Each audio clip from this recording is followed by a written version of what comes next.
So that goes back to what Doug said before: is how did he get access to all these animals? And all this, how do you want to say animals? They're like creatures. So how did he have access to all these creatures? Yeah, and did you notice another thing, which I'm surprised PETA wouldn't have went nuts on it? I know we talked about PETA, wow, way back Fly too. There was no holes in I know, jars. Yeah.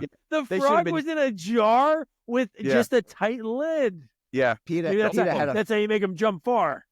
PETA had a field day with this movie. Well, how about the fact that when he did finally get to the stairs, he opens the door and he was creeping, watching Rickles in the bathtub, like he was looking at him.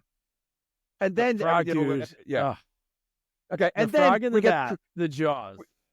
When we see Rickles' thigh multiple times, and we hear don don don don, and it's like very Jaws / Freddy Krueger, Nightmare on Elm Street. And then when you see the frog and it opens its mouth, it squirts. It's like a water squirter at him. Do frogs do that? It like spits like the dinosaur in Jurassic Park with Newman. Yes, yeah. It does.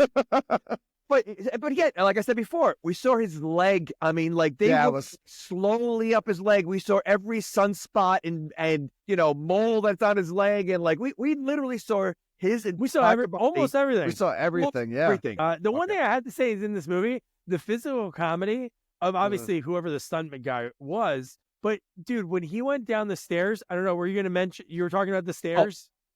Well, I was just saying yes. When he's first of all, throughout this movie, Mr. Wilson should be dead. I mean, he's an old, fat, out of shape, older gentleman, and the amount of abuse his body takes throughout the movie. I mean, anyone would. He gets a crook in his neck. I mean, that's the main thing he has. His back, he should be broken.